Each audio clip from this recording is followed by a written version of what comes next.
यानी हिंदी के एक नए एपिसोड में आपका स्वागत है। और आज के इस वीडियो में हम आपके लिए दो अपडेट लेकर आए हैं। पहली अपडेट है IL-76 को लेकर और दूसरी है लाइट कॉम्बैट एयरक्राफ्ट तेजस को लेकर। तो चलिए शुरू करते हैं। आज के अपने अपडेट की हम शुरुआत करने वाले हैं रशिया के IL-76 MD को लेकर आई एक बड़ी अपडेट से। आप सबको पता है कि भारतीय वायुसेना MTA यानी मीडियम ट्रांसपोर्ट एयरक्राफ्ट प्रोग्राम के अंतर्गत 60 से 80 की संख्या में जो नए ट्रांसपोर्ट एयरक्राफ्ट है इनको खरीदने के लिए इच्छुक है। और इसी क्रम में भारतीय वायुसेना अपने कंपटीशन को आगे बढ़ा चुकी है। और इसमें बेसिकली अभी एयरबस का A400M एटलस, एम्ब्रेयर का C390 मिलेनियम, लॉकहीड मार्टिन का C130 जे सुपर हरक्यूलिस कम्पीट कर रहे हैं। लेकिन इसी बीच एक यूनाइटेड एयरक्राफ्ट कॉर्पोरेशन का नया ऑफर आया है, जहां पर उन्होंने भारत के समक्ष IL-76 MD-90A transport aircraft offer किया है। और वो ना सिर्फ एयरक्राफ्ट को ऑफर कर रहा है बल्कि वो लोकल मैन्युफैक्चरिंग के लिए भी तैयार है। दरअसल ये प्रपोजल ऐसे समय पर आया है जब भारतीय वायुसेना ऑलरेडी अपने IL-76 MD की जो फ्लीट है उसको रिप्लेस करना चाहती है, जिन्हें 1980 के दशक में खरीदा गया था।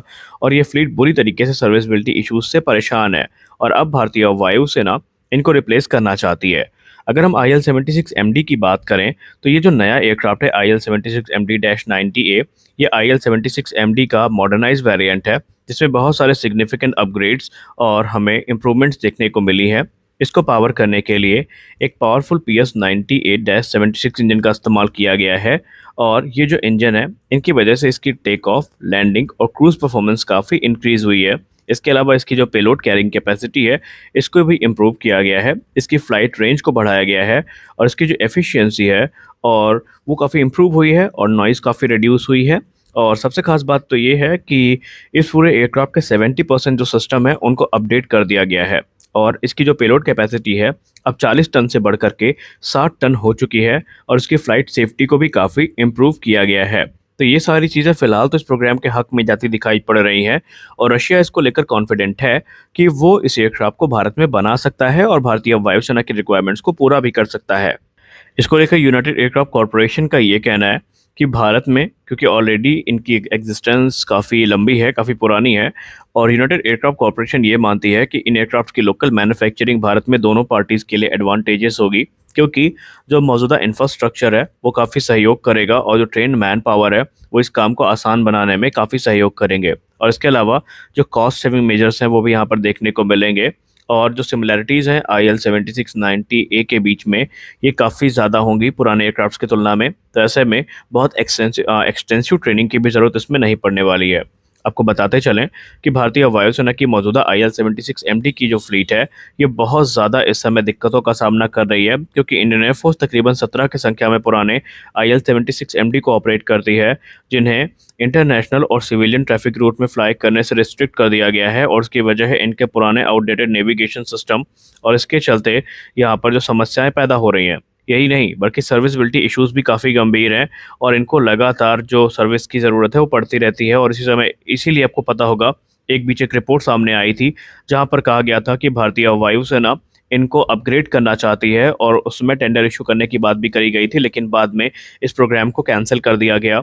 तो यहाँ पर MTA प्रोग्राम भारतीय वायुसेना के लिए काफ़ी ज़्यादा महत्वपूर्ण बन जाता है, क्योंकि इस प्रोग्राम के अंतर्गत भारतीय वायुसेना एक ऐसा एयरक्राफ्ट चाहती है जो उनके IL-76 और AN-32 को रिप्लेस कर सके। यानी सिंगल एयरक्राफ्ट से ही ये दो एयरक्राफ्ट रिप्लेस किए जाने के बात यहाँ पर चल रही है। तो यहाँ पर अब जो मेन कॉम्पिटिटर हैं जिनका सामना यूनाइटेड एयरक्राफ्ट कॉर्पोरेशन के IL-76 MD-90A से होने वाला है, उसमें एयरबस का A400M एटलस है, जिसको पोटेंशियल कंटेंडर के तौर पर देखा जा रहा है। और माना जा रहा है कि एयरबस की जो अप्रोच है ये सबसे बेहतरीन है।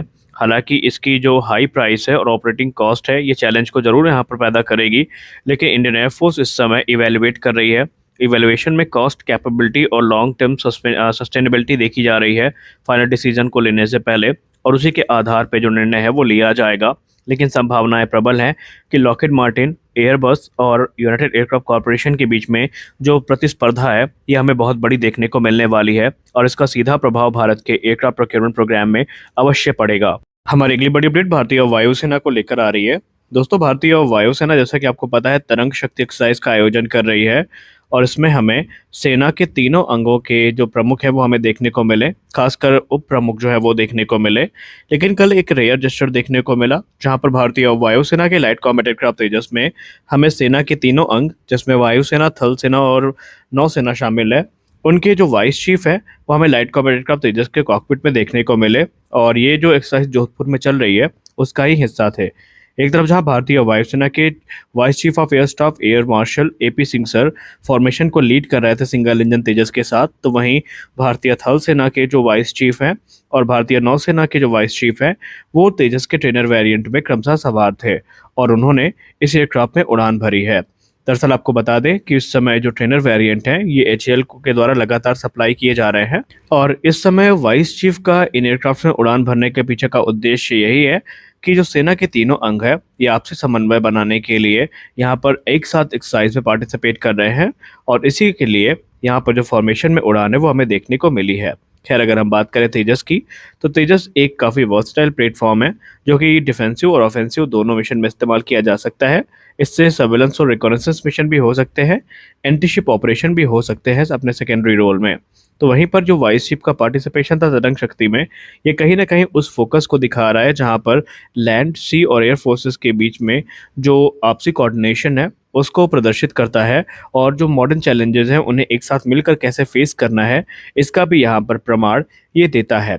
आपको बताते चलें कि ये जो जॉइंट फ्लाइट थी ये पहली बार हुई थी जहां पर तीनों सर्विसेज के वाइस चीफ ने एक साथ उड़ान भरी हो, और ये एक पावरफुल टेस्टामेंट है। इससे ना सिर्फ हमारे जो इंटीग्रेटेड डिफेंस कैपेबिलिटी है इसका प्रमाण मिलता है, बल्कि जो आत्मनिर्भर प्रोडक्ट पे भरोसा है हमारा, या हमारे स्वदेशी प्रोजेक्ट पे जो हमारा भरोसा है वो भी कहीं ना कहीं यहाँ पर प्रदर्शित होता है।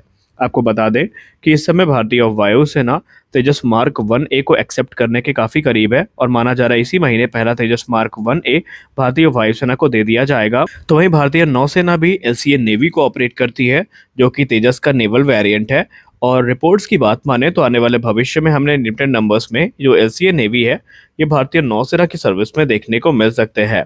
तो अभी तरंग शक्ति चल रही है, और इसके अलावा जो भारतीय थल सेना की एक्सरसाइज है युद्ध अभ्यास, इसका शुरुआत भी हो चुका है, और कल के डिफेंस न्यूज़ में हमने आपको इस एक्सरसाइज के बारे में भली भांति अवगत भी करवाया है। इस समय भारतीय वायुसेना का प्लान ये है कि बड़ी से बड़ी संख्या में तेजस को इंडक्ट किया जाए, और इसके लिए जो हर्डल्स हैं उन्हें शीघ्र अतिशीघ्र खत्म करना पड़ेगा, और इसके लिए भारतीय वायुसेना और एचएएल साथ में मिलकर काम कर रहे हैं। तेजस इस समय आपने गौर किया होगा कि पिछले कुछ एक्सरसाइजेस में लगातार बढ़ चढ़ के पार्टिसिपेट कर रहा है, फिर चाहे वो तरंग शक्ति का फेज 1 हो या इसके अलावा जो दूसरी एक्सरसाइजेस हैं वहाँ पर भी तेजस ने अपना पार्टिसिपेशन किया है, जो इस चीज़ का प्रमाण है कि भारतीय वायुसेना का कॉन्फिडेंस तेजस प्लेटफॉर्म पे लगातार बढ़ता जा रहा है।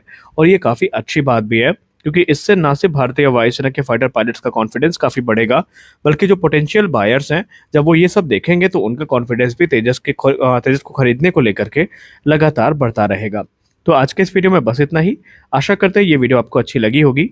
वीडियो अच्छी लगी तो वीडियो को लाइक करिए, नए हैं चैनल को सब्सक्राइब करिए। मिलते हैं अगले वीडियो में, तब तक के लिए जय हिंद।